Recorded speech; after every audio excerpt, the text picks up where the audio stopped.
أعوذ بالله من الشيطان الرجيم بسم الله الرحمن الرحيم جگ سارے دا محبوب مدنی میٹھا جتھوں لنگدا گیا رنگ لاندا گیا جگ سارے دا محبوب مدنی میٹھا وہ جڑے آندے گئے نیڑے باندے گئے جڑے آندے گئے نیڑے باندے گئے سینے لا کے محمد بٹھوندا گیا جگ سارے دا محبوب مدنی میٹھا. السلام علیکم ورحمۃ اللہ وبرکاتہ. الحمد للہ رب العالمین والصلاة والسلام على سید الانبیاء والمرسلین نبینا محمد وعلى آلہ وصحبہ اجمعین. اما بعد، میرے عزیزوں محترم بھائیوں، آج کی یہ نشست جامعہ راجی کے تعاون کے ساتھ آپ لوگوں کے لیے اہتمام کیا گیا ہے، اور ہر ماہ یہاں پر دروس جامعہ راجی کے تعاون سے کیے جاتے ہیں اور مختلف شیوخ کو بلایا جاتا ہے. آپ کو معلوم ہے پچھلے دنوں ہی پاکستان کے بڑے معروف عالم دین قاری عبدالرحیم کریم صاحب کو ہم نے دعوت دی ہوا ہے. اسی طرح علماء کرام کا سلسلہ چلتا ہے. میرے بھائیوں، آج بھی جس شیخ کو دعوت دی ہے وہ پاکستان سے ماشاءاللہ فارغ التحصیل ہیں. جامعہ سلفیہ فیصل آباد سے بہت بڑا مدرسہ ہے، وہاں سے فارغ شدہ ہیں، اور ان کا تعلق پاکستان کے ڈیرہ غازی خان سے ہے، اور جامعہ محمدیہ خانپور سے بھی انہوں نے اپنی تعلیم مکمل کی، اور وہ پاکستان کے مفتی پاکستان جو ہیں مبشر احمد غبانی صاحب ان کے خاص شاگردوں میں سے بھی ہیں. میرے بھائیو، آج ہم نے ان کو دعوت دی ہے، انہوں نے ہماری دعوت قبول کی. اللہ تعالیٰ آپ کا آنا اور ہمارا بیٹھنا اپنی بارگاہ الہی میں قبول فرمائے. میرے بھائیو، آج کی نشست ہم انشاءاللہ کلام ربانی سے اس کا آغاز کریں گے، اور میں دعوت دیتا ہوں حافظ انس کو کہ وہ آئیں اور کلام ربانی سے ہمارے دلوں کو منور فرمائیں. حافظ انس.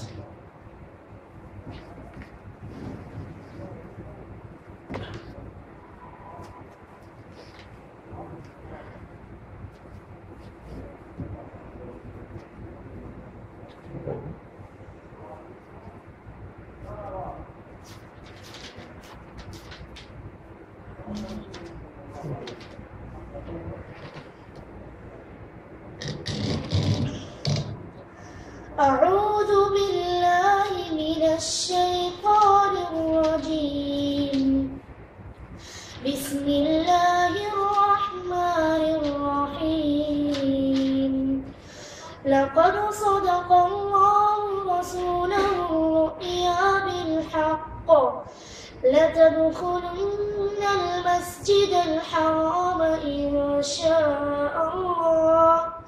إن شاء الله آمنين محلقين رؤوسكم ومقصرين لا تخافون فعلم ما لم تعلموا فجعل من دون ذلك فتحا قريبا هو الذي أرسل رسوله بالهدى ودين الحق ليظهره على الدين كله وكفى بالله شهيدا محمد رسول الله والذين معه أشداء على الكفار رحماء بينهم تراهم ركعا سجدا يبتغون فضلا من الله ورضوانا سيماهم في وجوههم من أثر السجود ذلك مثلهم في التوراة ومثلهم في الإنجيل كزرع أخرج شطأه فآزره فاستغلظ فاستوى على سوقه خلقه يعجب الزراع ليغيظ بهم الكفار وعد الله الذين آمنوا وعملوا الصالحات منهم مغفرة وأجرا عظيما صدق الله العظيم. جزاک اللہ خیر و احسن الجزاء. اللہ تعالیٰ اس طالب علم کو بری نظر سے بچائے. ماشاء اللہ یہ بھی ایک اللہ کا عذاب ہے جو اللہ تعالیٰ نے سزا دیا ہے. ابھی میں بغیر تقریر کے شیخ کو دعوت دیتا ہوں کہ وہ آئیں اور اپنے خیالات کا اظہار کریں. فلیتفضل فضیلۃ الشیخ حافظۃ القیوم سلفی حافظہ. ایک اعلان ہو رہا ہے کہ صفحہ ہے اس کے اوپر اپنے نام لکھیں اور موبائل نمبر لکھیں. ابھی صفحہ دیا بچے اس کے اوپر اپنا نام اور موبائل نمبر لکھیں. السلام علیکم ورحمۃ اللہ وبرکاتہ.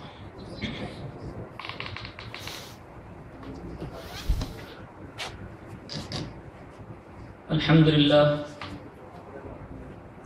للہ رب العالمین والصلاة والسلام على سید الانبیاء والمرسلین وعلى آلہ واصحابہ اجمعین. اما بعد فاعوذ باللہ من الشیطان الرجیم. يا أيها الذين آمنوا اتقوا الله وقولوا قولا سديدا يصلح لكم أعمالكم ويغفر لكم ذنوبكم ومن يطع الله ورسوله فقد فاز فوزا عظيما. وقال سبحانه وتعالى قل إن كنتم تحبون الله فاتبعوني يحببكم الله ويغفر لكم ذنوبكم والله غفور رحيم. وقال النبي صلى الله عليه وسلم والذي نفسي بيده لا يؤمن أحدكم حتى أكون أحب إليه من والده وولده والناس أجمعين. ہر قسم کی حمد ثنا اللہ وحدہ لا شریک کے لیے خاص ہے. بے شمار انگنت لا تعداد بے حد و حساب درود و سلام ہوں امام الانبیاء محمد مصطفیٰ صلی اللہ علیہ وسلم کے ذات گرامی پر، جس کا تذکرہ سننے آج ہم یہاں جمع ہوئے ہیں. نبی اکرم صلی اللہ علیہ وسلم آپ کی سیرت، آپ کا اخلاق، آپ کا کردار، آپ کی صورت، ہر پہلو سے آپ کی ہستی اعلیٰ اور عرفہ ہے. کامل اور مکمل و اکمل انسان ہیں. اللہ تبارک و تعالی نے خود قرآن حکیم میں نبی کریم صلی اللہ علیہ وسلم کی بلندیوں کو اس طرح ذکر فرمایا وَرَفَعْنَا لَكَ ذِكْرَكَ کہ اے محمد صلی اللہ علیہ وسلم ہم نے آپ کا ذکر بلند فرمایا. تو آج کا یہ موضوع، جس موضوع پہ آج ہم گفتگو کرنے جا رہے ہیں، محبت رسول صلی اللہ علیہ وسلم اور اس کے تقاضے. کہ محبت رسول صلی اللہ علیہ وسلم کیا ہے، کیسے کرنی چاہیے، اور صحابہ کرام رضوان اللہ علیہم اجمعین نے نبی اکرم صلی اللہ علیہ وسلم سے محبت کیسے کی. اور صرف محبت کرنا ایک علیحدہ بات ہے، اور اس محبت کے تقاضوں کو پورا کرنا وہ ایک علیحدہ موضوع ہے. کہ محبت جو ہے وہ کچھ چیز مانگتی ہے، آپ سے کوئی چیز مطلوب ہے. اس کو خالی محبت زبان سے میں محبت کرتا ہوں، میں پیار کرتا ہوں نہیں، بلکہ اس محبت جو ہے وہ چاہتی ہے کوئی چیز کہ تم کچھ کر کے دکھاؤ. کچھ اس کے مطالبے ہیں، تقاضے ہیں. تم یہ کرو گے تو محبت کے صحیح حقدار اور دعوے دار ٹھہرو گے۔ تو نبی اکرم صلی اللہ علیہ وسلم کی محبت جو ہے ایمان کا جز ہے، ایمان کا، ہر مسلمان کے ایمان کا وہ جز ہے، اور رسول اکرم صلی اللہ علیہ وسلم کی اطاعت فرما برداری ہر مسلمان پر فرض اور لازم ہے، اور آپ صلی اللہ علیہ وسلم کے طریقوں اور سنتوں کو اپنانا ہر مسلمان پر لازم ہے۔ اور محبت کی آج اس دنیا میں مختلف نام ہیں۔ کوئی محبت کسی سے کرتا ہے، کوئی دنیا سے کرتا ہے، کوئی بیوی بچوں سے کرتا ہے، کوئی کس سے، کوئی کس سے، ہر اپنے ذہن کے مطابق ہر بندہ محبت کرتا ہے کسی نہ کسی چیز سے، لیکن ہر محبت اس کے اندر ایک چیز ضرور ہوتی ہے کہ محبت کرنے والا کسی نہ کسی خوبی کی وجہ سے جس سے وہ محبت کرتا ہے اس سے مانوس ہوا ہے، متاثر ہوا ہے، جس کی وجہ سے وہ اس سے محبت کرتا ہے۔ محبت انسان اگر کسی سے کرتا ہے تو اس کی ایک وجہ یہ ہوتی ہے کہ وہ اس شخص سے، اس کے کردار سے یا اس کے اخلاق سے یا اس کے علم سے یا اس کے حسن سے یا کوئی اور خوبی، اس کی شجاعت، دلیری، لازم اس چیز سے وہ متاثر ہے کسی نہ کسی چیز سے، تو اس لیے اس سے محبت کرتا ہے۔ اور محمد صلی اللہ علیہ وسلم، آپ صلی اللہ علیہ وسلم کامل انسان، ہر وہ خوبی جو کسی بھی انسان کے اندر ہونی چاہیے تھی وہ ہے اس کے اندر محمد رسول اللہ صلی اللہ علیہ وسلم۔ آپ سے بڑا دلیر کوئی نہیں، آپ سے بڑا عالم کوئی نہیں، آپ سے بڑا مرتبے والا کوئی نہیں، آپ سے بڑا حسین کوئی نہیں۔ حضرت عائشہ رضی اللہ تعالی عنہا فرماتی ہیں کہ یوسف کی ان عورتوں نے جنہوں نے یوسف علیہ السلام کو دیکھا اور اپنے ہاتھوں میں چھریاں لے کے بیٹھی تھی اور دیکھا یوسف علیہ السلام کو تو ان کے ہوش نہ رہے اور ہاتھوں کے اوپر چھریاں چلا لی۔ حضرت عائشہ رضی اللہ عنہ فرماتی ہیں اگر میرے محمد صلی اللہ علیہ وسلم کو دیکھتے وہ دلوں پہ چھریاں چلا لیتے۔ امام الانبیاء حضرت جابر رضی اللہ تعالیٰ عنہ فرماتے ہیں کہ ایک دن 14ویں کا چاند اپنے عروج پر تھا، رات کی چاندنی 14ویں تاریخ، چاند اپنے مکمل عروج پہ ہے، ادھر محمد رسول اللہ صلی اللہ علیہ وسلم زمین کا چاند اپنے عروج پہ تھا۔ کہتے ہیں میں نے دیکھا، کئی مرتبہ دیکھا، ادھر آسمان کے چاند کو دیکھوں اور ادھر محمد رسول اللہ صلی اللہ علیہ وسلم کے چہرے کو دیکھوں، اور میں یہ فیصلہ کرنا چاہتا تھا کہ چاند جو ہے زمین کا افضل ہے یا چاند کی روشنی، آسمان کے چاند کی روشنی افضل ہے۔ تو کہتے ہیں کہ میں نے یہ فیصلہ کیا کہ زمین کا جو چاند ہے یہ سب سے افضل ہے، اس کا جو چہرہ ہے، اس کی جو روشنی ہے، اس کی چمک اور دمک ہے، یہ آسمان کے چاند سے افضل اور بہتر ہے، یہ حسن۔ تو نبی کریم صلی اللہ علیہ وسلم کی ذات ہر خوبی کا آپ صلی اللہ علیہ وسلم مجمع تھا، مجموعہ، ہر خوبی، آپ کوئی نقص اس کے اندر نہیں نکال سکتے، نہ خاندان کے اندر، نہ سیرت کے اندر، نہ صورت کے اندر، نہ کردار کے اندر۔ دشمن بھی مانتے تھے امین صادق۔ تو انسان جب کسی سے محبت کرتا ہے تو کسی خوبی سے کرتا ہے، لیکن مسلمان جب محبت کرتا ہے امام الانبیاء محمد رسول اللہ صلی اللہ علیہ وسلم سے تو اپنے ایمان کا حصہ اور جز سمجھ کے کرتا ہے، اور اس کا ایمان ہے کہ جب تک رسول اکرم صلی اللہ علیہ وسلم سے محبت نہیں اور محبت میں کامل محبت نہیں تو اس وقت تک اس کا ایمان کامل نہیں۔ حضرت عمر رضی اللہ تعالی عنہ، صحیح بخاری کی حدیث ہے، ایک دن نبی کریم صلی اللہ علیہ وسلم کے ساتھ جا رہے تھے، حضور اکرم صلی اللہ علیہ وسلم کا ایسے ہاتھ پکڑے ہوئے کہنے لگے اللہ کے رسول میں آپ سے محبت کرتا ہوں، بہت زیادہ محبت کرتا ہوں، من کل شیء الا نفسی، ہر چیز سے زیادہ محبت کرتا ہوں مگر اپنی جان سے زیادہ نہیں۔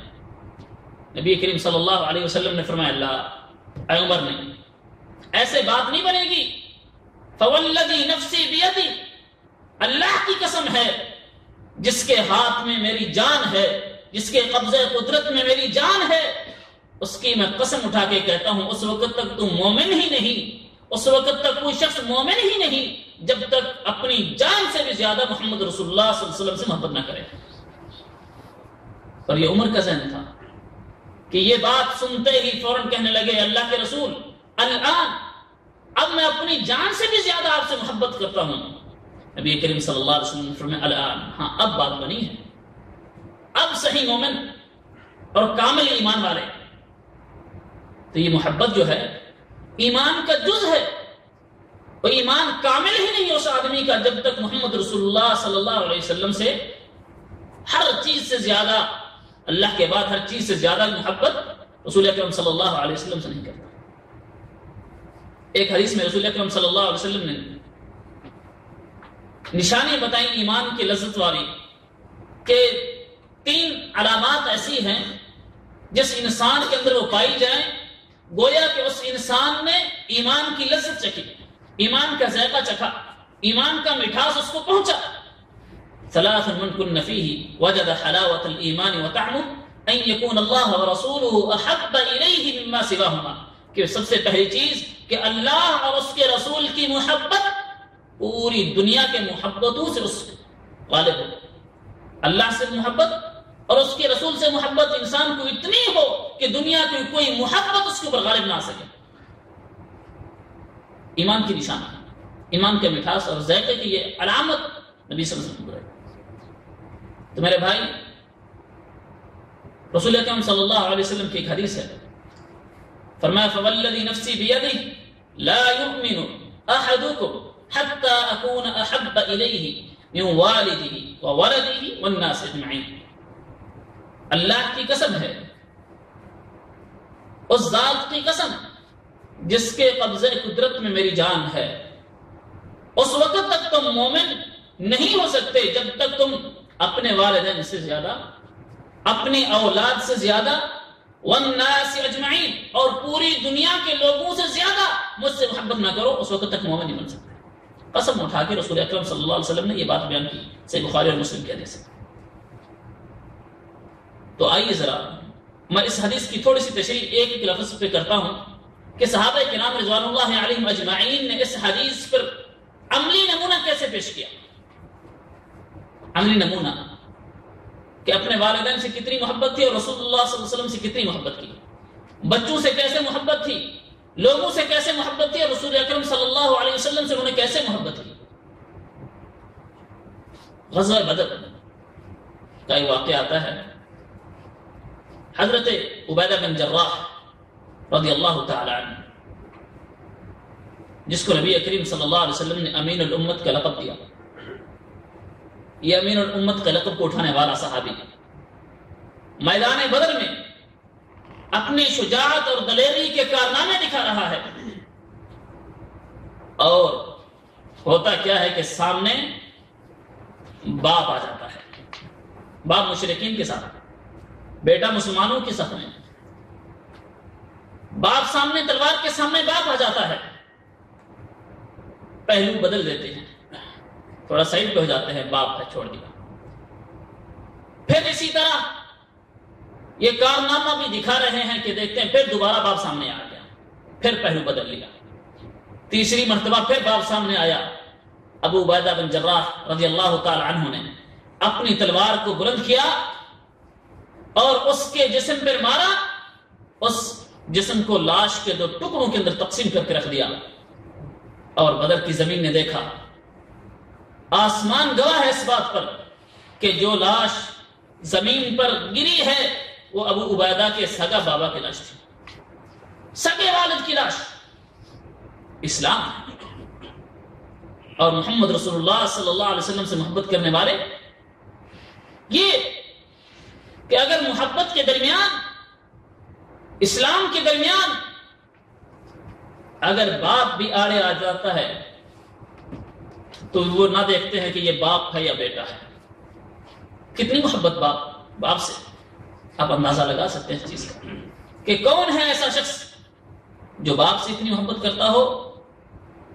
ہر بندہ اپنے باپ سے بہت محبت کرتا ہے، بہت محبت کرتا ہے.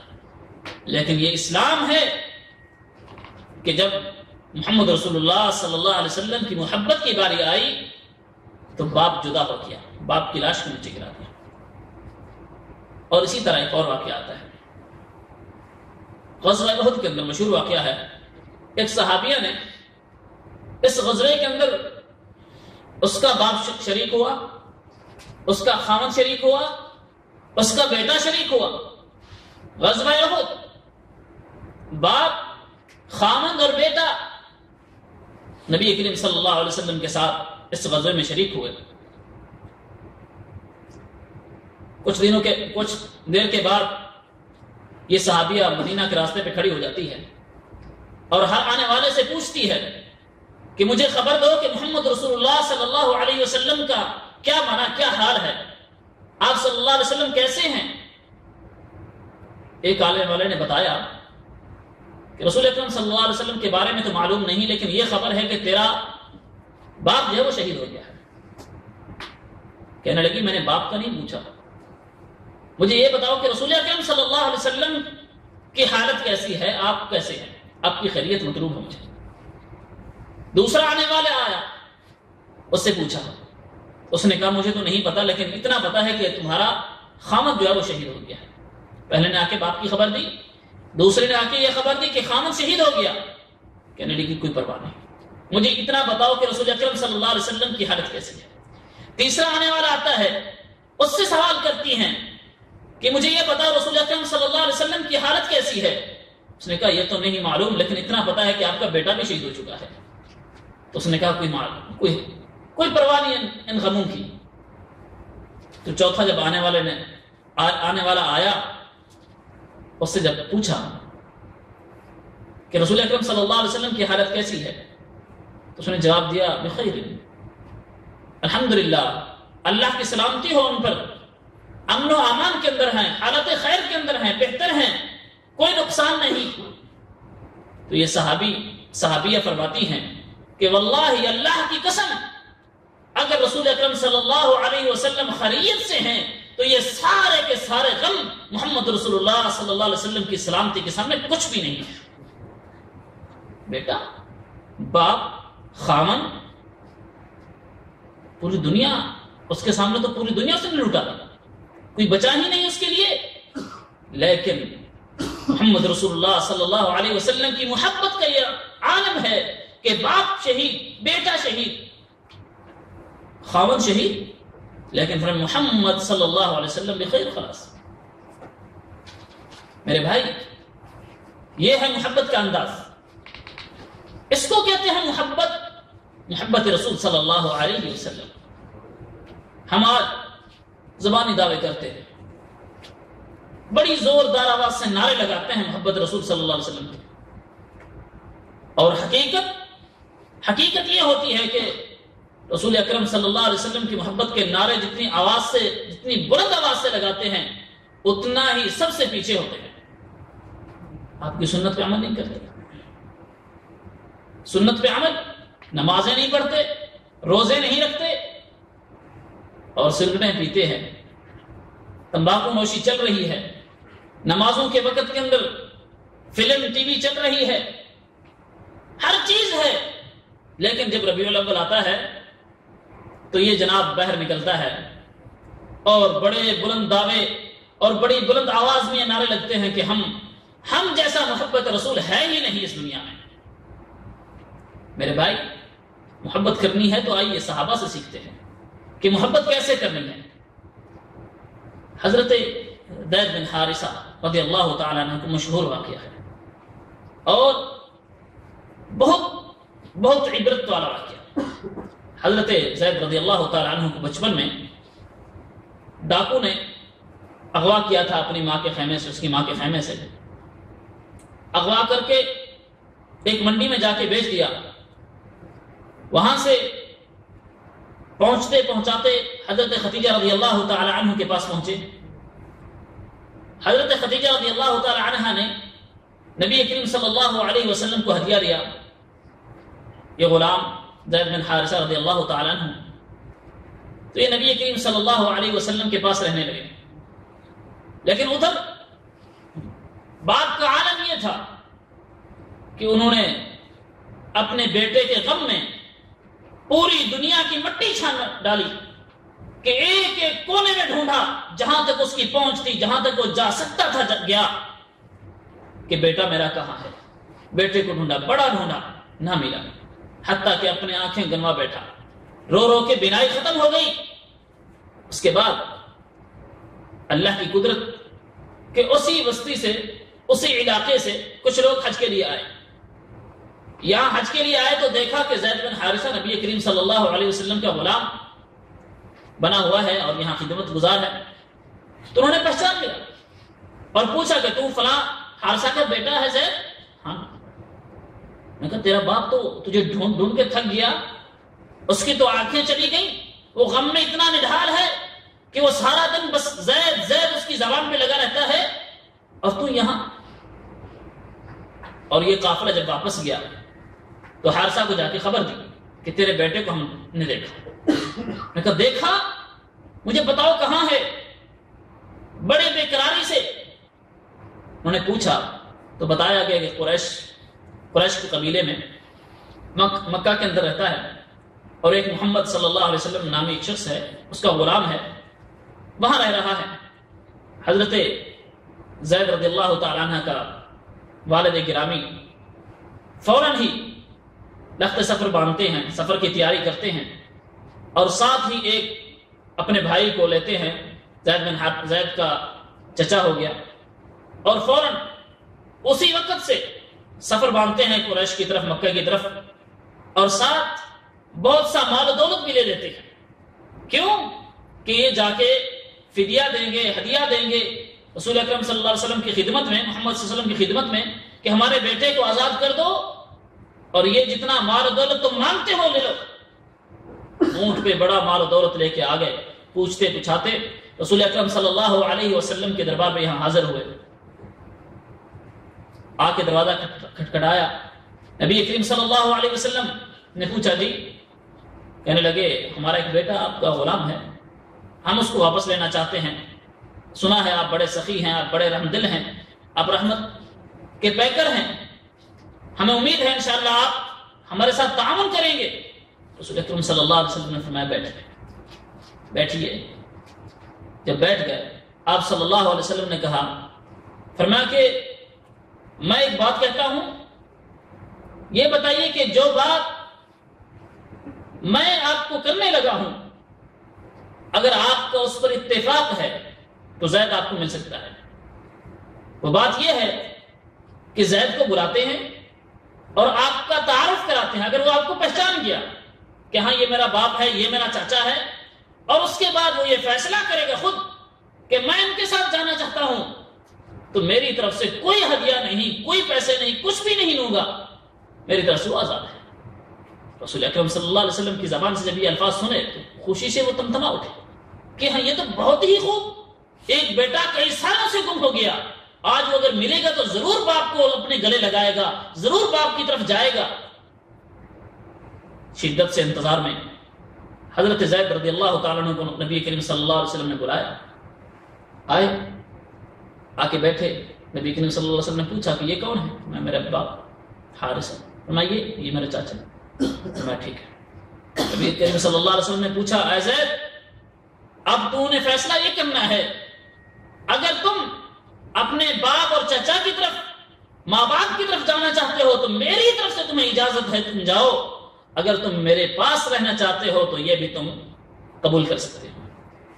حضرت زید رضی اللہ تعالی عنہ نے بغیر کسی سوچنے کے، بغیر کسی تعمل کے، بغیر کسی دیر کے یہ کہا اللہ کے رسول یہ ہو ہی نہیں سکتا کہ میں آپ کو چھوڑ کر ان کی طرف جاؤں، یہ کبھی نہیں ہو سکتا. اتنی سالوں سے گم اور باپ اتنا تڑپ تڑپ کے اپنے بیٹے کی تلاش میں یہاں تک پہنچا، اور رسول اکرم صلی اللہ علیہ وسلم کی محبت کا یہ انداز زید کے دل کے اندر رضی اللہ تعالی عنہ کہ باپ کو چھوڑ دیا۔ باپ رونے لگ گیا کہ بیٹا اتنی زندگی ہوگی کہ میں رو رو کے میری آنکھیں ضائع ہو گئی، میری آنکھوں سے آنسو جاری ہو کے یہ آنسو ختم ہو گئے، اور آج تم آزادی کو غلامی پر ترجیح دے رہا ہے۔ زید تو کیا کر رہا ہے، کیا کہہ رہا ہے؟ زید نے کہا کہ ہاں یہ آزادی، یہ غلامی نہیں بلکہ یہ آزادی ہی ہے، اور جس کے پاس میں رہ رہا ہوں اس کی خوبی اور اس کا اخلاق اور اس کا کردار اور اس کی محبت میں سمجھتا ہوں میرے ماں باپ سے بھی زیادہ ہے۔ جتنی محبت انہوں نے دی ہے شاید تم مجھے دے سکو۔ تو ماں باپ حضرت زید رضی اللہ عنہ کے باپ اور چچا سوچنے پہ مجبور ہو گئے کہ اب کیا کرنا ہے۔ نبی کریم صلی اللہ علیہ وسلم نے جب یہ محبت کا انداز دیکھا زید کا تو ہاتھ پکڑ کے کھڑے ہو گئے۔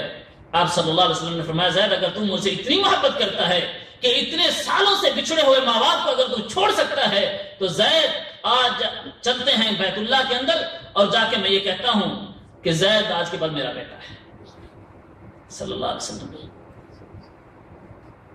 بعد میں اسلام میں یہ قانون آیا کہ منہ میلے بیٹے کو کوئی بیٹا نہیں بنا سکتا، لیکن رسول اکرم صلی اللہ علیہ وسلم نے اس قانون سے پہلے، اللہ کی اس وحی سے پہلے، اس حکم سے پہلے زید کو بیٹا بنایا۔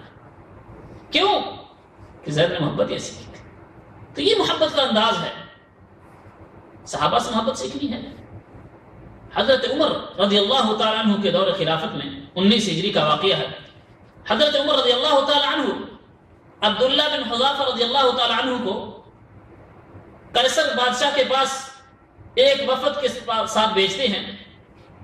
ایک گروہ، ایک وفد گیا دعوت کا کام کرنے کے لیے، تو اس بادشاہ نے جا کے اس وفد کو قید کر لیا، اور قید کرنے کے بعد ظلم و ستم کیا، اور ظلم و ستم کرنے کے بعد اس نے دیکھا کہ حضرت عبداللہ رضی اللہ تعالیٰ عنہ، عبداللہ بن حذافہ رضی اللہ تعالیٰ عنہ بہت بڑے ذہین، جلی دریل اور بڑے شجاع دلیر قسم کے آدمی، تو ان کو اندر یہ طمع اور لالچ پیدا ہوئی کہ کاش کہ یہ عیسائی ہو جائے تو مجھے بڑا فائدہ ہوگا۔ اس نے عبداللہ کو بلایا، عبداللہ تم اس وفد کے سردار ہو، اس وفد کے تم امیر ہو، تم ایسا کرو تو کہ تم عیسائیت پہ آ جاؤ، آدھی سلطنت تمہیں دے دوں گا، اپنی سلطنت کا تمہیں حصے دار بنا دوں گا، میری سلطنت کے اندر تو شریک بن جائے گا، اور مال و دولت وافر مقدار میں تمہیں دوں گا، اور جو مانگے گا دوں گا، عیسائیت پہ آ جائے۔ حضرت عبداللہ رضی اللہ تعالیٰ عنہ نے انکار کیا کہ ایسا نہیں ہو سکتا، ایمان کی جو لذت ہے، ایمان کا جو ذائقہ ہے وہ میں نے چکھا ہے، ایسا نہیں ہو سکتا کہ میں اسلام کو چھوڑ کر اور ایک مذہب عیسائیت پہ آ جاؤں، نہیں ہو سکتا۔ ایک اچھا بڑے پکے ہو، امتحان لے لیتے ہیں۔ ایک دیگ منگوائی، آگ جلائی، آگ جلا کے ایک بڑا کڑھایا دیگ منگوا کے اس کے اندر تیل ڈالا، تیل ڈال کر آگ کے ساتھ اس کو بڑا ابالا گرم کیا، جس طرح پکوڑا اور سموسہ تلا جاتا ہے۔ جب یہ تیل کھولنے لگا تو کہا اس کے جو 2-3 ساتھی ہیں ان میں سے ایک کو پکڑ کے ڈالا اس کے سامنے۔ حضرت عبداللہ دیکھ رہے ہیں اپنے آنکھوں سے کہ ایک مسلمان کو پکڑ کے دیگ میں ڈالا گیا تو وہ ایسا جس طرح پکوڑے کا حشر ہوتا ہے۔ اللہ اکبر۔ تو یہ اپنی آنکھوں سے منظر دیکھ رہے ہیں، لیکن ایمان کا اتنا قوی، ایمان کا اتنا مضبوط یہ صحابی رسول یہ منظر دیکھتا ہے۔ ایک صحابی ڈالا گیا، دوسرا صحابی ڈالا گیا، تیسرا صحابی ڈالا گیا، اس کے بعد کہا جاتا ہے جاؤ عبداللہ کو ڈالو، ڈال دو اس کو، اور وہی حشر کرو جو ان کے ساتھ ہوا ہے۔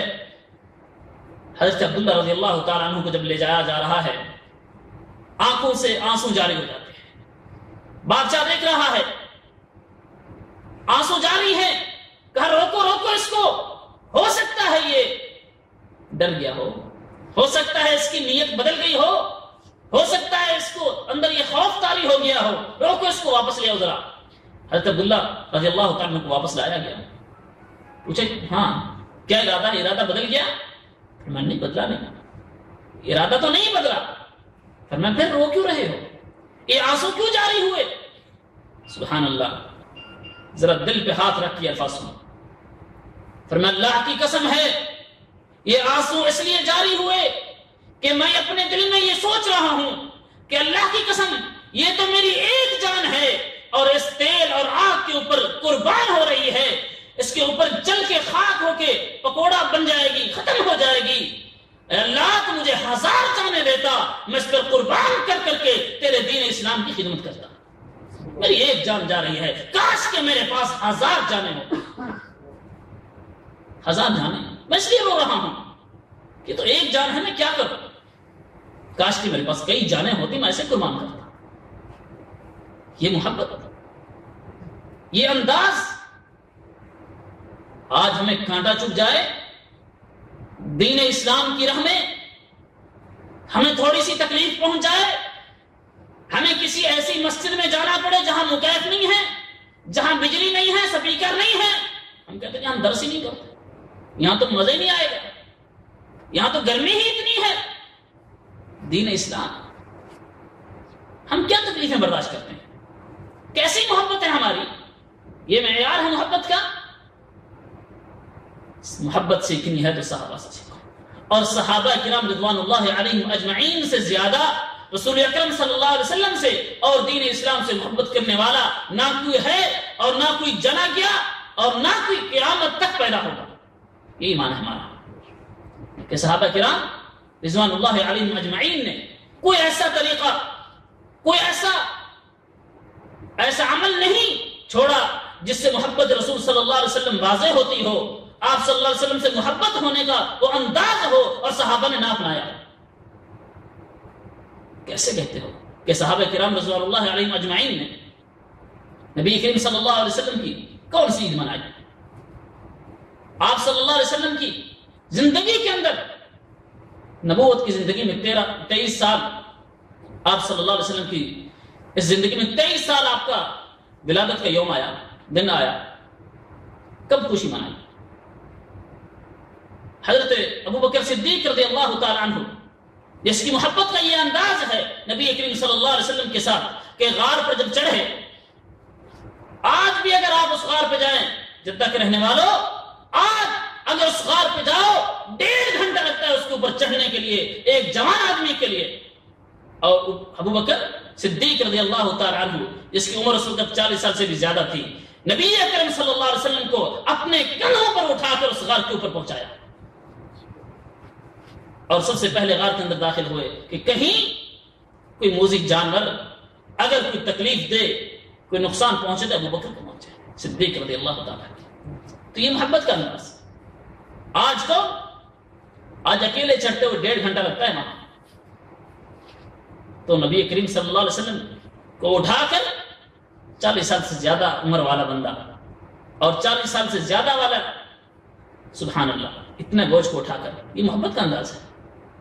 اور حضرت عمر رضی اللہ تعالیٰ عنہ کہا کرتے تھے کہ ابو بکر صدیق رضی اللہ تعالیٰ عنہ مجھے وہ ایک رات یا وہ عمل جو نبی کریم صلی اللہ علیہ وسلم کو انہوں نے یہاں سے اٹھایا اور غار تک پہنچایا، وہ مجھے دے دیں اور عمر کے سارے عمل لے لیں، مجھے وہی کافی ہے. یہ محبت میرے بھائی آج حقیقت ہے کہ محبت کا صرف اور صرف دعویٰ رہ گیا ہے، عمل نام کی کوئی چیز نہیں ہے. آئیے اس محبت کے تقاضے کیا ہیں؟ یہ محبت ہم سے کیا مانگتی ہے؟ اس محبت کو ہم سے کیا مطلوب ہے کہ ہم صرف زبان سے لاکھوں مرتبہ کہیں کہ ہم محب رسول ہیں صلی اللہ علیہ وسلم، اور کیا ہم جنت میں چلے جائیں گے؟ کیا ہمیں رسول اکرم صلی اللہ علیہ وسلم کی سفارش نصیب ہو جائے گی؟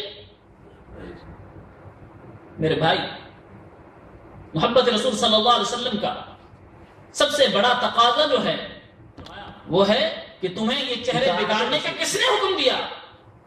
یہ جو تم نے چہرے بگاڑے ہوئے ہیں یہ کس نے تمہیں کہا؟ امرنا ربنا، ہم نے کہا ہمارے رب، ہمارے بادشاہ نے ہمیں یہ حکم دیا ہے کہ اس طرح رکھو. نبی کریم صلی اللہ علیہ وسلم نے فرمایا امرنی ربی، میرے رب نے مجھے یہ حکم دیا ہے کہ داڑھی رکھو اور مجھے کراؤ. میرے رب نے مجھے یہ حکم دیا ہے. تمہارے بادشاہ نے اگر یہ حکم دیا ہے تو میرے رب نے یہ حکم دیا ہے. تو یہ رب کا حکم ہے. تو یہ سنت ہے؟ کہتے نہیں، جو سنت ہے اور حقیقت یہ ہے داڑھی جو ہے وہ فرض ہے. کوئی انبیاء، کوئی اولیاء، کوئی صالح، کوئی ائمہ حدیث، کسی ایک کا حوالہ پیش کرو جس نے داڑھی کاٹی. تو میرے بھائی، سنتوں پہ عمل، محبت صرف دعوے کا نام نہیں ہے. یہ عہد کرنا ہے کہ نبی کریم صلی اللہ علیہ وسلم سے محبت ہے تو جتنی استطاعت ہے، طاقت ہے، ہمیں ان کی سنتوں پہ عمل کرنا ہے، اس سے محبت کرنی ہے. اور تیسرا تقاضا نبی کریم صلی اللہ علیہ وسلم کی محبت کا، آپ صلی اللہ علیہ وسلم پر بے شمار درود پڑھا جائے. اور یہ درود، سبحان اللہ، آج مسلمان اس عظیم اجر سے اور اس عظیم عمل سے غافل ہیں.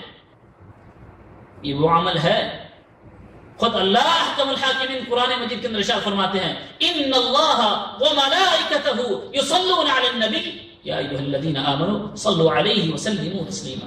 اللهم صل علی نبینا محمد وعلی آلہ واصحابہ اجمعین. کہ نبی کریم صلی اللہ علیہ وسلم کے بارے میں اللہ احکم الحاکمین نے خود فرمایا کہ اللہ اور اس کے فرشتے درود اور رحمت بھیجتے ہیں محمد صلی اللہ علیہ وسلم پر. اے مومنو، مسلمانوں، تم بھی اس رسول پر درود و سلام بھیجو. یہ درود، اس کے بارے میں رسول اکرم صلی اللہ علیہ وسلم نے فرمایا جو شخص ایک مرتبہ مجھ پر درود بھیجتا ہے اللہ اس پر 10 رحمتیں نازل فرماتا ہے، 10 گناہ معاف فرماتا ہے، 10 درجات اس کے بلند ہوتے ہیں صلی اللہ علیہ وسلم. آج کچھ لوگوں نے درود کو ایسے پکڑا جو شرعی اور سنت کا درود نہیں ہے، اپنے الفاظ گھڑ لیے اور یہ درود بنا لیا، اور انہوں نے ایسے بنایا کہ آسمان کی بلندیوں تک پہنچا دیا، نبی کو خدا بنا دیا. اور کچھ لوگوں نے محبت رسول کو اتنا چھوڑ دیا کہ وہ درود ہی نہیں پڑھتے. تو یہ افراط و تفریط نہیں ہونی چاہیے. اعتدال پسند راستہ جو ہے، اسلام مذہب ہے اعتدال پسند راستے کا، کہ درود پڑھو اور وہ پڑھو جو محمد رسول اللہ صلی اللہ علیہ وسلم نے اپنے صحابہ کو سکھایا. پڑھو، لیکن وہ مت پڑھو جو اپنی طرف سے بنائے ہوئے مولوی نے بنایا، وہ درود نہیں ہے. لکھوی، تاج، ماہی، فلاں، یہ درود ابراہیم. اللهم صل على محمد وعلى آل محمد كما صليت على إبراهيم وعلى آل إبراهيم إنك حميد مجيد. اللهم بارك على محمد وعلى آل محمد كما باركت على إبراهيم وعلى آل إبراهيم إنك حميد مجيد. صحیح ترین درود یہ درود ہے.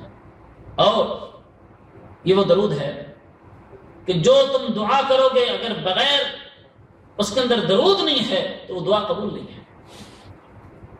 دعا کی قبولیت کی شاید کے اندر اور اس کے آداب کے اندر یہ ہے کہ دعا کرنی ہے، اللہ کے حمد و ثنا کے بعد رسول اکرم صلی اللہ علیہ وسلم پر درود بھیجنا ہے. اور نبی کریم صلی اللہ علیہ وسلم کے پاس ایک شخص آیا،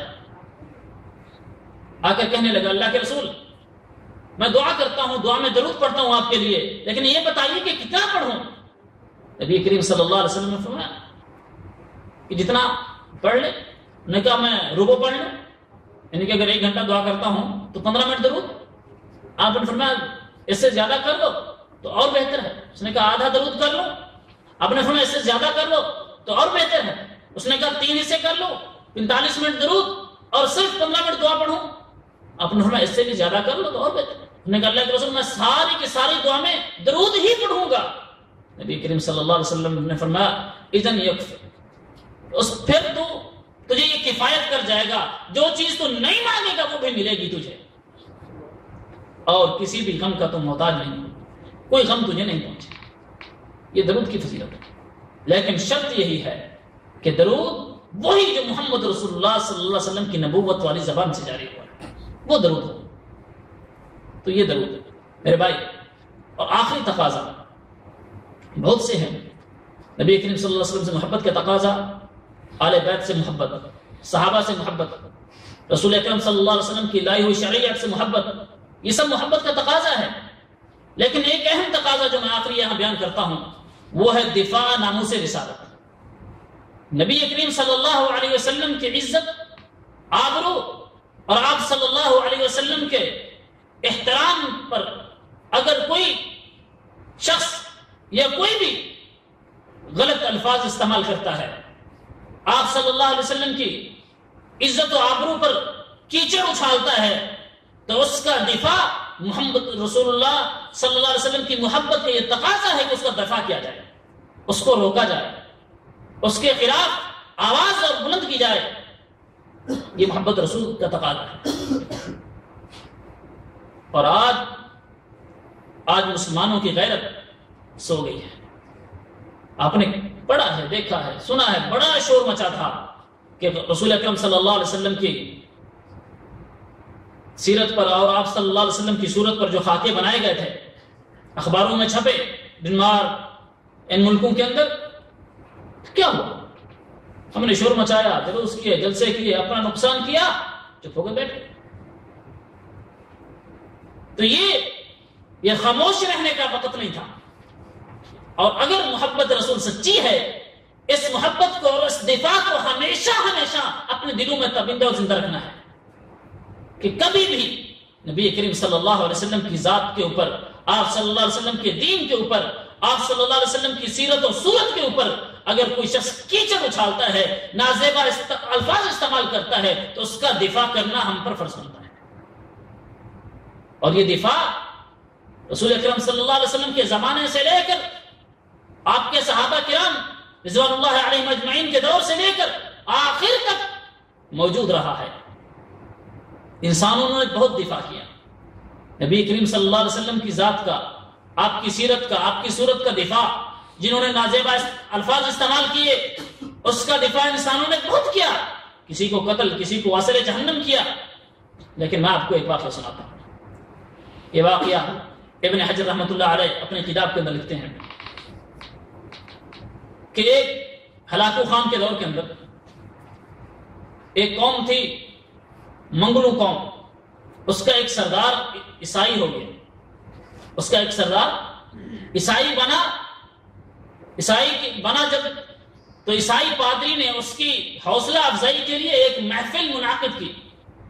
اس کے پروٹوکول کے لیے، اس کی عیسائیت کے اعلان کے لیے ایک محفل منعقد کی، اور اس سردار کو بلایا، اس کا تعارف کرایا، اس کی عیسائیت پر اس کو مبارکباد دی.